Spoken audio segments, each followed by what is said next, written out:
ದೇವರ ಪರಿಶುದ್ಧ ನಾಮಕ್ಕೆ ಸ್ತೋತ್ರ ಉಂಟಾಗಲಿ. ತಂದೆಯಾದ ದೇವರು ಇವತ್ತಿನ ದಿನ ಕೊಟ್ಟಂಥ ವಾಕ್ಯ ಯಾವುದೆಂದರೆ ಸ್ತುತಿ, ಆರಾಧನೆ. ಇದರಲ್ಲಿ ನಾವು 3 ವಿಷಯದಲ್ಲಿ ನಾವು ನೋಡಿಕೊಳ್ಳೋಣ. ಮೊದಲನೇದಾಗಿ ಆರಾಧನೆ ನಾವು ಯಾವ ರೀತಿಯಲ್ಲಿ ನಾವು ಮಾಡಬೇಕು ಅಂತಂದರೆ ವಾಕ್ಯದ ನಿಮಿತ್ತವಾಗಿ ನಾವು ನೋಡಿಕೊಳ್ಳೋಣ.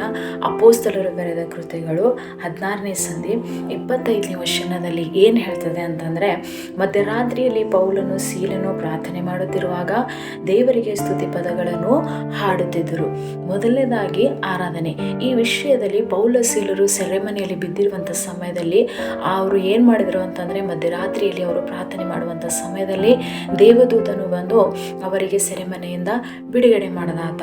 ಅದೇ ರೀತಿಯಲ್ಲಿ ಎರಡನೇದಾಗಿ ನಾವು ನೋಡಬೇಕಾದ್ರೆ ನಾವು ಪ್ರಾರ್ಥನೆ ಯಾವ ರೀತಿಯಲ್ಲಿ ನಾವು ಮಾಡಬೇಕು ಅಂತಂದರೆ, ವಾಕ್ಯದಲ್ಲಿ ನೋಡುವ ಪ್ರಕಾರ ಮಾರ್ಕನು ಬರೆದ ಸುವಾರ್ತೆ 14ನೇ ಸಂಧಿ 37ನೇ ವಚನದಲ್ಲಿ ಏನು ಹೇಳ್ತದೆ ಅಂತಂದರೆ, ದೇವರು ಗೆತ್ಸೆಮನೆ ತೋಟದಲ್ಲಿ ಪ್ರಾರ್ಥನೆ ಮಾಡುವುದಕ್ಕೆ ಹೋಗಿರುವಂಥ ಸಮಯದಲ್ಲಿ ಆತನ ಶಿಷ್ಯರು ನಿದ್ದೆ ಮಾಡ್ತಾ ಇದ್ರು.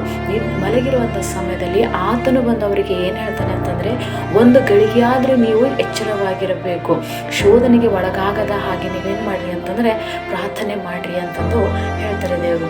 ಅದೇ ರೀತಿಯಲ್ಲಿ 3ನೇದಾಗಿ ದೇವರ ವಚನದ ಜ್ಞಾನ.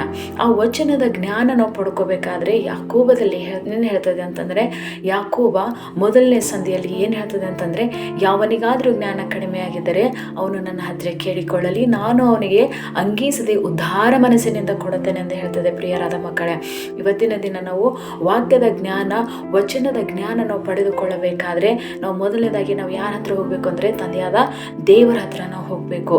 ನಾವು ಆತನ ಹತ್ರ ಹೋದಾಗ ಮಾತ್ರ ಆತ ಏನು ಮಾಡ್ತಾನೆ ಅಂದರೆ ನಮಗೆ ಜ್ಞಾನದಿಂದ ನಮಗೆ ತುಂಬಿಸ್ತಾನೆ. ಪ್ರಿಯರಾದ ಮಕ್ಕಳೇ, ಅದಕ್ಕೋಸ್ಕರ ನಾವು ಮೊದಲನೇದಾಗಿ ಏನು ಮಾಡಬೇಕು ಅಂದರೆ ಆರಾಧನೆ ಮಾಡಬೇಕು. ಎರಡನೇದಾಗಿ ಏನು ಮಾಡಬೇಕಂದ್ರೆ ಪ್ರಾರ್ಥನೆ ಮಾಡಬೇಕು. 3ನೇದಾಗಿ ಏನು ಮಾಡಬೇಕಾದ್ರೆ ದೇವರ ವಚನದ ಜ್ಞಾನವನ್ನು ನಾವು ಪಡೆದುಕೊಳ್ಳಬೇಕು. ಆತ್ಮಿಕವಾದ ಜ್ಞಾನವನ್ನು ನಾವು ಪಡೆದುಕೊಳ್ಳುವುದಾದರೆ ಈ ವಾಕ್ಯವೇನು ಮಾಡ್ತದೆ ಅಂದರೆ ನಮ್ಮ ಜೀವಿತದಲ್ಲಿ ಅನೇಕ ರೀತಿಯಲ್ಲಿ ಅದ್ಭುತ ರೀತಿಯಲ್ಲಿ ನಡೆಸಿಕೊಂಡು ಬರ್ತದೆ. ಪ್ರಿಯರಾದ ಮಕ್ಕಳೇ, ಅದಕ್ಕೋಸ್ಕರ ನಾವು ಈ ಮೊದಲನೇದಾಗಿ ಏನು ಮಾಡಬೇಕು ಅಂದರೆ ದೇವರಿಗೆ ಯಾವಾಗಲೂ ಸ್ತುತಿಯ ಆರಾಧನೆ ಮಾಡಿಕೊಂಡು ಆತನ ಸಮ್ಮುಖದಲ್ಲಿ ನಾವು ನಿಲ್ಲುಕೊಳ್ಳೋಣ. ದೇವರು ಈ ವಾಕ್ಯವನ್ನು ಆಶೀರ್ವಾದ ಮಾಡಲಿ. ಆಮೆನ್.